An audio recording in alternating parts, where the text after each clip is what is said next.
सभी राष्ट्रवादियों का स्वागत है पॉलिटिकल बज में। दोस्तों, नेपाल को अपना प्रधानमंत्री मिल चुका है। आपको बता दूं कि जो नए प्रधानमंत्री है नेपाल के, उनका नाम है सुशीला कार्की जी। एक महिला प्रधानमंत्री फर्स्ट टाइम नेपाल को मिले हैं। एक स्टीरियोटाइप हुआ करता था नेपाल की पॉलिटिक्स में कि हमेशा एक मर्द ही प्रधानमंत्री बनेगा। उस स्टीरियोटाइप्स को तोड़ते हुए सुशीला कार्की जी बन चुकी है। उन्होंने कल शपथ भी ले ली बतौर interim prime minister of Nepal. अब दोस्तों, सुशीला कार्की जी हैं कौन? ये एक सुप्रीम कोर्ट की एक्स जज है दोस्तों। बनारस के बीएचयू में उनकी पढ़ाई हुई है।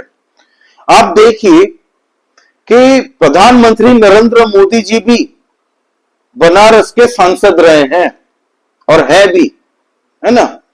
तो इसमें एक कोइंसिडेंस ही हम मान सकते हैं। लेकिन सुशीला कार्की जी का टुवर्ड्स इंडिया एक व्यू बहुत अच्छा है। प्रधानमंत्री नरेंद्र मोदी जी के वर्किंग स्टाइल को वो एडमायर भी करती हैं दोस्तों। और एक म्यूचुअल रेस्पेक्ट है इंडिया और नेपाल के एक दूसरे के आपस में, एक दूसरे के बीच में। जिस तरीके से नेपाल और भारत का रिश्ता अटूट है, बेटी रोटी का रिश्ता है दोस्तों। कई नेपाल के लोग भारत में आके व्यापार करते हैं, काम करते हैं। कम से कम आज की डेट में पूरे भारत के अंदर में 50 से 60 लाख नेपाल वासी आके यहाँ पे काम करते हैं। और कोई वीजा एंट्री नहीं है हमारे बॉर्डर्स में। एक दूसरे के लिए हमारे वीजा एंट्री ओपन है। जितना हक भारत पे नेपाल का है, उतना ही नेपाल पे भारतीयों का है। ये एक म्यूचुअल अंडरस्टैंडिंग है, घर जैसा रिलेशन है, क्योंकि हमारा रिलीजियसली वी आर क्लोज। हमारे कल्चर भी सेम है और नेपाल के साथ हमारे एंशिएंट एक रिश्ता भी है दोस्तों आपस में। तो इसको मद्देनजर रखती हैं सुशीला कार्की जी। अच्छे से ये जानती है कि विदाउट इंडिया वो चाइनीज लॉबी में ओली जाता था। ओली जैसे जितने भी प्रधानमंत्री बने हैं, ये सब चाइना के पालतू थे। और ये लोग हर 5 साल, 3 साल, 2 साल में ये लोग जब भी तख्ता चेंज होता था इनका, तो इसके जगह वो आता था, उसके जगह तीसरा आता था, तीसरे की जगह फिर से पहला आता था। यही होता था नेपाल के अंदर में। नेपाल के लोग पूरी तरह से दोस्तों फ्रस्ट्रेट हो गए थे। अब बस देरी थी तो एक चिंगारी लगाने की, वो काम अमेरिका ने कर दिया। अब वहां पे जेंजी का एक आंदोलन खड़ा किया। काफी टाइम से एक तैयारी चल रही थी कि वहां पे चाइना का इंफ्लुएंस कैसे खत्म कर सकते हैं, क्योंकि चाइना का इंफ्लुएंस जो था, ये केपी ओली अपना खुद का डेवलपमेंट कर रहा था। नेपाल और नेपाल वासियों का डेवलपमेंट कुछ नहीं हो रहा था। जितनी भी सड़कें बन रही थी उनकी कॉन्ट्रैक्ट दे रहा था वो चाइनीज कंपनीज को। चाइनीज इंजीनियर्स वहां पे बस जाते थे दोस्तों, रहते थे। तो इस तरीके का वो कॉम्प्रोमाइज कर लिया था केपी ओली हो, प्रचंड हो, दियोरा हो, ये सब की सरकारों ने। तो वहां पे नेपाल के लोग चाहते थे कि भाई बस नेपाल की अपनी सॉवरेनिटी है। नेपाल अपना नेता पकड़ेगा, चुनेगा, जो खाली नेपाल और नेपाल वासियों के लिए बात करे, किसी का पालतू बन के ना रहे। तो लोगों का गुस्सा फूटा तो तख्ता पलट कर दिया नेपाल के अंदर में।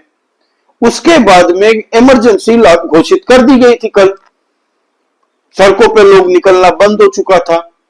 अब जितना नुकसान नेपाल को हुआ है पिछले कुछ सालों में इन करप्ट पॉलिटिशियनों ने, जिस तरीके से नेपाल को बर्बाद किया, अब नेपाल को खड़ा होने में थोड़ा टाइम लगेगा।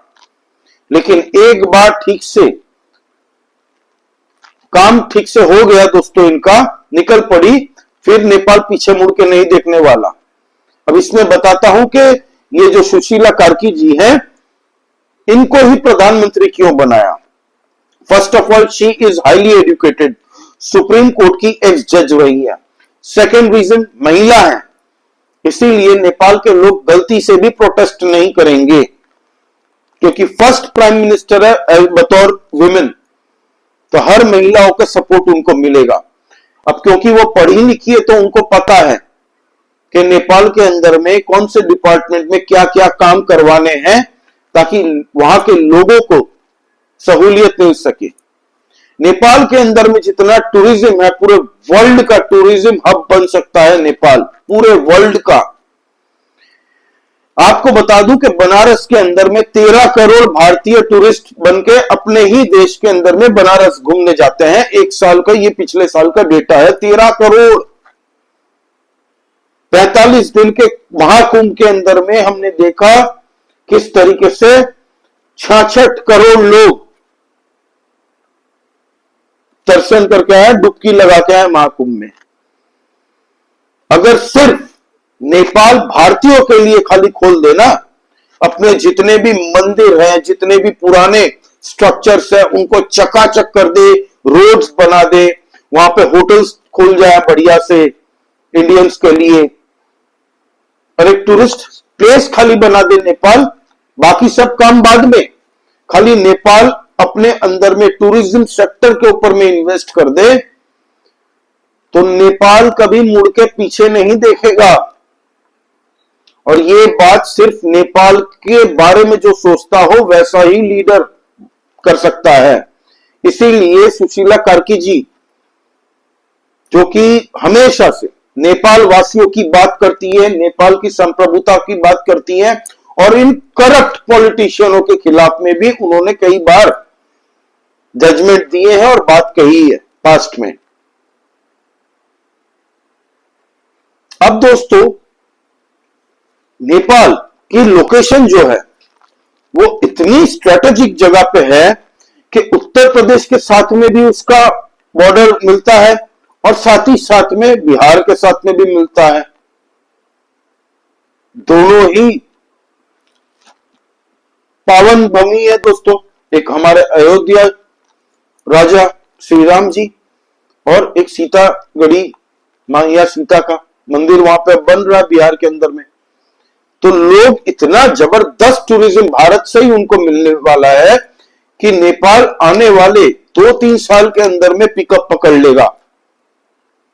फिर वहां पे बिजनेस, उद्योग, बिजली, इलेक्ट्रिसिटी, मेडिकल सप्लाई, सब कुछ भारत से ही तो जाता है भाई। कौन सा चाइना आके मदद करता बताओ। आज नरेंद्र मोदी जी नॉर्थ ईस्ट के दौरे पे हैं। अब से 1 घंटे पहले नरेंद्र मोदी जी ने इंफॉल से एक स्टेटमेंट दिया है। उन्होंने बधाई दी है सुशीला कार्की जी को और नेपाल के हर एक नेपाली को कि कांग्रेचुलेशंस नेपाल, आप लोगों ने वो कर दिखाया जिसकी उम्मीद किसी को ना थी। आपको पहली बार एक महिला प्रधानमंत्री मिली है और इतनी योग्य है ये सुशीला कार्की जी कि पूरे नेपाल को सही दिशा में ले जाने का यही काम कर सकती हैं। भारत की जितनी मदद होगी, भारत हमेशा खड़ा रहेगा नेपाल के साथ में। और नरेंद्र मोदी जी ने कहा कि इंडिया और नेपाल की एंशियंट टाइम से दोस्तों हिस्टोरिकली वी आर क्लोज।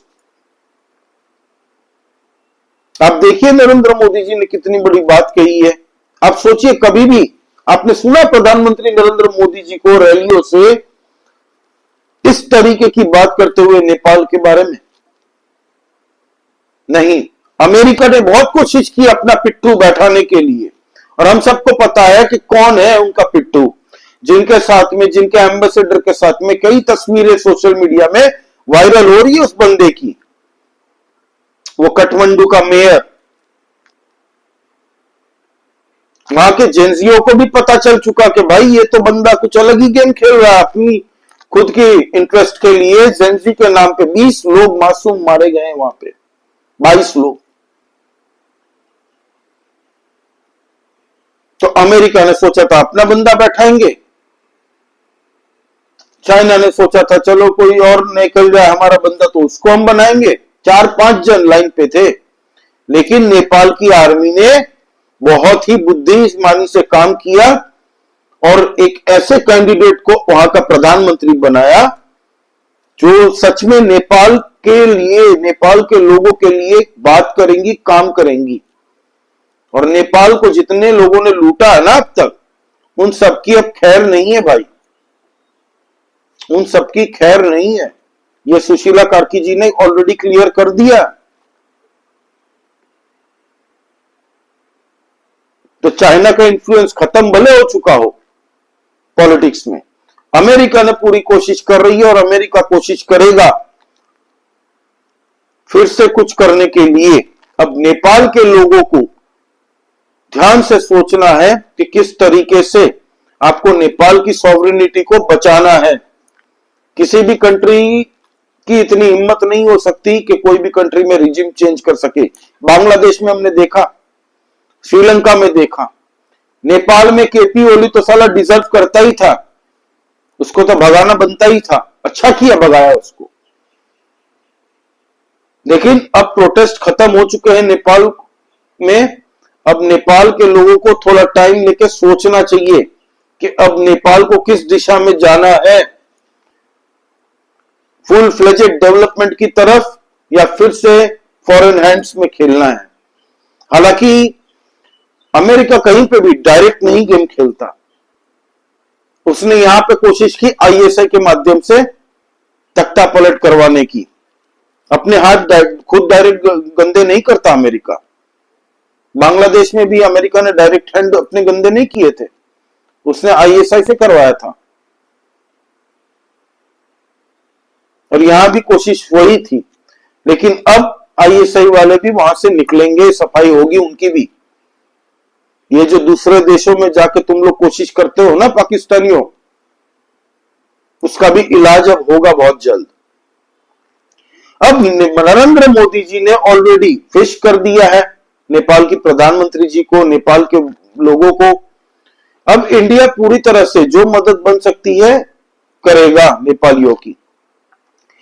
अब दोस्तों मजे की एक और लास्ट बात बताता हूं आपको कि वहां के जो प्रेसिडेंट थे, पहले तो उन्होंने भी रिजाइन दे दिया था, फिर जो उनके इंटरिम बने हैं उन्होंने संसद भंग करके कल जो ओथ दिलवाई है सुशीला कार्की जी को। अब इंटरेस्टिंग होगा पहले 6 महीने देखने के लिए कि बतौर प्राइम मिनिस्टर वो क्या करने जा रही है नेपाल के लोगों के लिए, नेपाल के लिए। हालांकि अब नेपाल शांति की तरफ चल चुका है, वहां पे प्रोटेस्ट अब कहीं पे हो नहीं रहे हैं। और इंडिया और नेपाल का रिलेशन जैसे हमेशा से स्ट्रांग रहा है, ये पिछले कुछ सालों को अगर हटा दे तो उसी तरीके से फिर से कायम होंगे, कोई अलग नहीं कर सकता। आपका इस बारे में क्या कहना है प्लीज आप कमेंट करके बताइए। लाइक कीजिए इस वीडियो को, please subscribe to this channel. जय श्री राम। सभी सनातनी और राष्ट्रवादी भाइयों को जय हिंद, वंदे मातरम।